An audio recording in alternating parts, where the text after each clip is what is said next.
Gila banget guys, hari ini IHSG turun 5%, nggak main-main, turun 5%. Ini gila banget. Ini bukan penurunan yang biasa ya, karena Bursa Efek Indonesia atau BEI itu sampai melakukan halt atau menghentikan perdagangan, yang mana ya halt ini juga sesuai dengan perundangan yang berlaku. Nah, ada apa sebenarnya?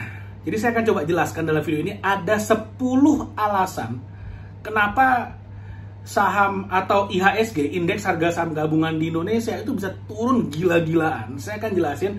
Ada 10 yang udah saya catat, ada 10 dari hasil penelusuran kami.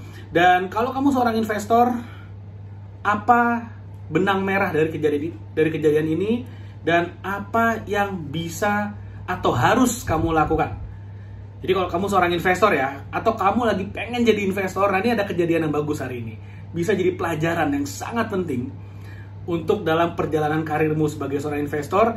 Jadi supaya kamu nggak nyesel, kamu harus nonton video ini sampai habis. Kenapa pasar bisa jeblok parah banget hari ini? Jadi saya akan kasih analisanya, ada 10 alasan yang saya akan jelasin di video ini, dan tentu saja apa yang harus dilakukan sebagai seorang investor. Nah, jadi gini, ada kronologinya dulu deh saya jelasin. Jadi dari hasil research saya, ini ada hari ini pasar saham Indonesia mengalami kejatuhan yang parah banget. Jadi sampai ada trading halt di Bursa Efek Indonesia. Lalu kemudian yang paling penting kamu harus tahu, ini ada beberapa poin sebetulnya. Jadi yang namanya halt atau penghentian perdagangan itu terjadi jam 11 tadi pagi.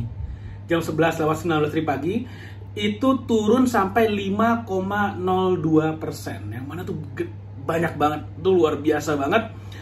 Dan turunnya itu ke level 6.146,91 yang menyebabkan Bursa Efek Indonesia melakukan penghentian perdagangan selama 30 menit. Jadi sampai di stop supaya nggak turun lebih parah lagi. Nah, jadi yang menarik adalah ini salah satunya dipicu karena adanya dana atau arus kas keluar.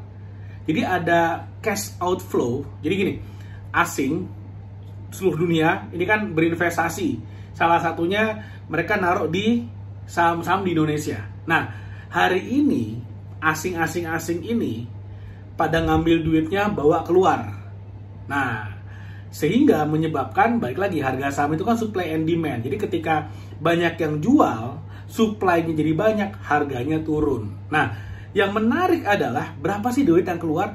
Jadi arus keluar dana asing atau capital outflow itu pada pekan kedua Maret 2025, BI mencatat ada dana keluar 10,15 triliun pada periode 4 hari saja, tanggal 10 sampai tanggal 13 Maret 2025. Jadi sejak awal tahun sampai 13 Maret, jadi sekitar 3 bulan pertama pada tahun ini, itu dana yang sudah keluar atau dana yang udah atau saham yang dijual itu sebesar 22,21 triliun di pasar saham Indonesia.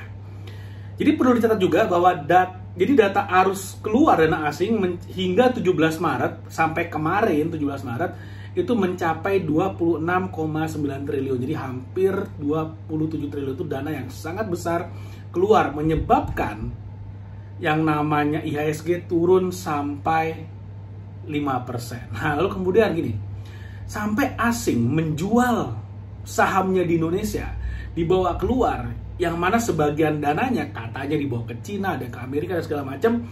Kenapa? Jadi gini, pertama, jadi saya akan jelaskan 10 alasannya. 10 alasan asing sampai mengeluarkan dananya dari Indonesia. Yang pertama adalah kekhawatiran akan kebijakan fiskal di Indonesia, yang mana katanya lagi program sosial pemerintah di era Prabowo Subianto ini sangat mahal. Emang buat apa aja sih? Salah satunya adalah makan bergizi gratis. Nah, itu mahal tuh, sehingga menyebabkan investor-investor tuh khawatir, takutnya ada ketidakstabilan ekonomi di sana. Lalu kemudian deflasi pertama kali dalam 25 tahun. Kenapa terjadi deflasi? Karena konsumsi masyarakat menurun. Atau dengan kata lain, konsumen itu jadi hemat belanjanya. Jadi belanjanya berkurang, perputaran uang juga menurun, sehingga menyebabkan deflasi. Lalu kemudian pendapatan negara turun drastis, di mana di 2 bulan pertama 2025 ini turun 20%. Lalu kemudian ada juga nih, ini hoax, sudah dikonfirmasi hanya hoax saja, tapi kabarnya sempat beredar dan bikin investor tuh mungkin ada rasa kekhawatiran, yaitu adalah soal kabar mundurnya Menteri Keuangan Sri Mulyani. Itu juga menjadi salah satu triggernya juga ternyata. Lalu kemudian ada revisi Undang-Undang TNI yang memicu protes besar-besaran. Jadi katanya sih karena adanya rapat atau rencana tentang revisi undang-undang ini menyebabkan investor juga agak tertrigger sedikit karena takutnya ada ketidakstabilan di sana. Lalu kemudian beberapa kasus korupsi besar yang tentu saja mengguncang kepercayaan diri para investor. Maksudnya gini, investor datang naruh duitnya, misalnya 1 miliar US dollar, 16 triliun rupiah. Itu bukan angka yang sedikit, itu angka yang besar. Dan mereka perlu kepastian. Saya taruh uang dalam waktu 5 tahun, 10 tahun, uang itu akan bekerja di sana dengan sangat aman, memerlukan apa yang namanya kepastian hukum. Nah, karena mulai terkuaknya kasus-kasus korupsi, mungkin memberikan sinyal negatif nih kepada para investor. Padahal, ini menurut saya pribadi, korupsinya udah ada dari dulu nih. Tapi sekarang baru mulai atau baru berani untuk diungkap. Yang sebenarnya mestinya ini adalah sinyal yang bagus. Mulai ketahuan nih sekarang, bukan mulai ketahuan, mulai dipublikasikan, mulai ditangkep-tangkepin. Sebenarnya ini adalah sinyal yang bagus mestinya. Cuman mungkin bagi beberapa investor ini memberikan sinyal yang terbalik seperti itu. Jadi mungkin mereka agak panik juga karena hal ini. Lalu kemudian tekanan pada perbankan, saham BBCA dan BBRI juga mengalami penurunan. Lalu kemudian sentimen global negatif seperti yang kita tahu ya, yang namanya perang Rusia Ukraina dan segala macam, dan kebijakan Presiden Donald Trump di Amerika itu juga ditengarai menjadi beberapa faktor yang membuat asing itu menarik modalnya dari Indonesia. Kenapa? Apa sih hubungannya antara Donald Trump, kebijakan-kebijakan Donald Trump di Amerika dengan investor menarik dana? Jadi sebenarnya gini, Donald Trump adalah seorang presiden yang sangat America first dalam membuat kebijakan. Menurut saya nggak salah. Dan saya sebenarnya sangat berharap presiden kita, Prabowo Subianto, juga melakukan hal yang sama sebetulnya. Memberlakukan kebijakan-kebijakan yang Indonesia first. Tapi tentu saja dengan cara-cara yang elok, yang enak, sehingga tidak memberikan sinyal bahaya kepada negara-negara lain, khususnya di regional Asia Tenggara, karena kita berteman, bertetangga. Tapi tentu saja nomor satunya harus Indonesia dulu harus diutamakan. Nah, balik lagi ke Presiden Donald Trump, beliau itu memberikan kebijakan-kebijakan yang sangat America first, di mana kalau dieksekusi dengan baik, sekali lagi kalau dieksekusi dengan baik, sebetulnya berpotensi meningkatkan kekuatan ekonomi mereka.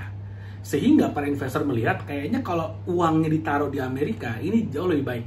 Karena adanya perang dagang, perang tarif, dan segala macamnya. Sehingga mereka ambil uang yang ada di Indonesia, dia tarik, dia bawa balik ke Amerika. Itu yang baru yang ke Amerika. Belum lagi banyak juga investor ngelihat, kayaknya di Cina ini insentifnya kalau saya naruh modal di sana lebih banyak nih daripada kalau di Indonesia. Karena di Indonesia salah satu kelemahannya, kita harus akui salah satu kelemahannya adalah kepastian hukumnya lagi coba diimprove. Saya coba pakai bahasa yang positif, lagi diimprove gitu ya. Sedangkan kalau di Cina udah lebih terimprove, sehingga mereka pindahin modalnya ke Cina seperti itu. Nah, kemudian investor asing menarik dana dari saham Indonesia pindah ke safe haven, ke tempat-tempat yang secara regulasi jauh lebih baik, secara keamanan dana mereka jauh lebih terjamin, secara politik lebih stabil. Jadi jangan sampai ganti pemimpin, ganti aturan, ganti pemimpin, ganti regulasi, sehingga mereka nggak tahu nih, waduh, pemimpin yang berikutnya kan biasanya pergantian pemimpin kan 4-5 tahun. Sedangkan kalau investor besar berinvestasi, mereka bisa berinvestasi 10 tahun, 20 tahun. Itu udah ganti berapa pemimpin tuh, bisa 2-3 pemimpin ganti tuh. Sehingga permasalahannya, kalau ganti 3 pemimpin, ganti 3 aturan, waduh, dananya jadi nggak aman. Nah, ini yang bikin mereka jadi deg-degan seperti itu. Lalu kemudian, nah ini yang paling penting, potensi penurunan peringkat kredit Indonesia oleh lembaga pemeringkat dunia. Jadi peringkat Indonesia ini turun nih dari yang aman investasi menjadi yang kurang aman, katanya seperti itu. Nah, saya juga nggak ngerti penilaiannya atas dasar apa. Tapi yang jelas karena adanya penurunan peringkat ini menyebabkan investor asing jadi kurang pede nih naruh uangnya di Indonesia. Sehingga mereka banyak yang tarik uangnya pindahin ke negara lain yang peringkat keamanan investasinya lebih tinggi daripada Indonesia. Nah, ini yang menarik. Nah, ini sekarang yang menarik. Apa yang bisa kamu lakukan sebagai seorang investor? Kamu harus paham bahwa IHSG itu singkatan dari Indeks Harga Saham Gabungan. Jadi, saham-saham perusahaan-perusahaan yang tertinggi itu digabungin dalam satu buah indeks namanya IHSG. Nah, artinya IHSG ini sebenarnya adalah agregat atau rata-rata dari harga-harga saham perusahaan-perusahaan terbesar di Indonesia. Simpelnya seperti itu. Ketika harga sahamnya turun, maka IHSG-nya turun. Sebaliknya pun demikian. Ketika harga sahamnya naik, maka IHSG-nya naik. Jadi kalau misalnya udah tahu seperti itu aturannya, kita bisa simpulkan harga IHSG turun atau nilai IHSG turun karena harga saham individu masing-masing emitennya itu turun. Nah, pertanyaannya kenapa turun? Tadi udah saya jelaskan berkali-kali. Investor asing narik uangnya pindahin ke tempat lain, ke luar negeri, entah ke Cina, ke Amerika, dan negara-negara lainnya. Itu artinya harga saham itu digerakkan oleh supply and demand. Jumlah sahamnya tetap, semakin banyak yang beli, harganya semakin naik, semakin banyak yang jual, harganya turun. Dan kabar baiknya, kenaikan dan penurunan harga saham ini tidak ada hubungannya. Sekali lagi, tidak ada hubungannya dengan kinerja perusahaan. Artinya, tadi kan saya sempat bilang tuh, BBCA turun atau harga saham Bank BCA itu turun. Kenapa? Banyak yang jual. Bukan karena performa perusahaannya jelek. Bukan. Sama sekali bukan karena Bank BCA jelek, rugi, segala macamnya, sahamnya turun. Enggak. Tapi karena banyak yang jual sahamnya. Nah, kamu harus paham, BCA itu adalah salah satu perusahaan yang sangat kuat fundamentalnya di Indonesia. Salah satu yang terkuat fundamentalnya di Indonesia. Artinya perusahaan ini sangat profitable, kinerjanya sangat bagus, tapi sahamnya banyak yang jual. Bukan karena perusahaannya jelek, tapi karena memang beberapa faktor eksternal. Yang artinya Bank BCA, anggaplah kalau mobil itu BCA itu BMW. Atau Alphard, Velfire gitu ya, mobil mewah, Ferrari, tapi harganya lagi turun. Bukan karena Ferrarinya jelek, tapi harganya lagi turun. Artinya, kamu bisa beli Ferrari seharga Innova. Asik apa asik banget. Atau kamu bisa beli Innova seharga Avanza. Itu yang terjadi sekarang. Mindsetnya harus seperti itu. Jangan sampai ketika harga saham turun, kamu lihat berita sekarang kan, berita tuh ya namanya berita kan, dibilangnya wah ini ekonomi hancur segala macam, wah ini pemerintah melakukan wah segala macamnya.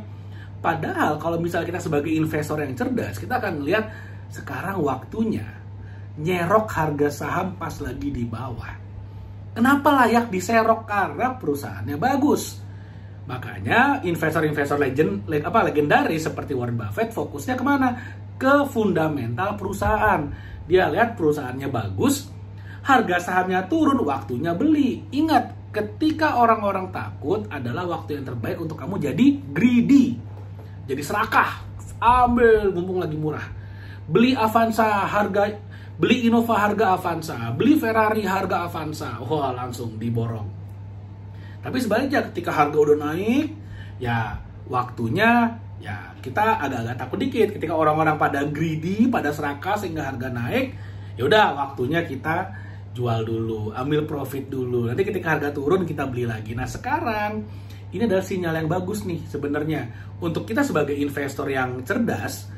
Mumpung dana asing lagi pada keluar, waktunya dana lokal masuk, kita kuasai perusahaan dalam negeri sendiri. Menurut saya seperti itu. Kenapa? Baik lagi, karena perusahaannya bagus, fundamentalnya kuat, dan memang sekarang lagi turun sahamnya karena faktor eksternal, bukan karena perusahaannya jelek. Dan beberapa kebijakan pemerintah menurut saya sekarang sangat bagus sekali untuk mendukung yang namanya pencapaian program ya, atau impian dari Indonesia Emas 2045. Contohnya misalnya, saya bukan buzzer, saya nggak dibayar sama sekali, makan siang gratis. Lalu kemudian, karena makan siang gratis itu nggak cuma sekedar makan siang gratis, tapi itu juga banyak sekali industri-industri yang dihidupin tuh. Dari vendornya, dari suppliernya, sampai petaninya pun, peternak-peternaknya pun semua sangat diuntungkan dengan adanya program ini. Jadi trickling efeknya tuh sangat luar biasa sebetulnya. Itu satu. Yang kedua, dengan adanya Danantara nih. Oke, anggap dikelola dengan baik ya. Dan program ini berhasil. Oh, ini akan menjadi satu power untuk menghidupkan ekonomi Indonesia dalam jangka panjang. Bahkan bisa jadi loh. Karena Danantara ini akan jadi besar, maka media-media dari luar sana itu membuat isu-isu untuk mengganggu, goyang-goyangin ekonomi Indonesia. Salah satunya dengan cara seperti ini, bikin dana asing keluar, IHSG turun, bikin masyarakat panik. Tapi tenang aja, karena investor yang cerdas, terutama yang udah nonton video ini, yang udah subscribe YouTube channel ini nih, yang cerdas nih. Makanya bisa ngelihatnya dengan helikopter view yang jauh lebih bijak lagi. Yang dilihat adalah perusahaannya bagus, manajemennya sehat, tapi harga sahamnya turun. Waktunya apa? Sekali lagi, waktunya beli. Oke, mudah-mudahan apa yang saya share bermanfaat. Jangan lupa like video dan share video ini, dan subscribe YouTube channel ini. Thank you, sampai ketemu lagi di video berikutnya.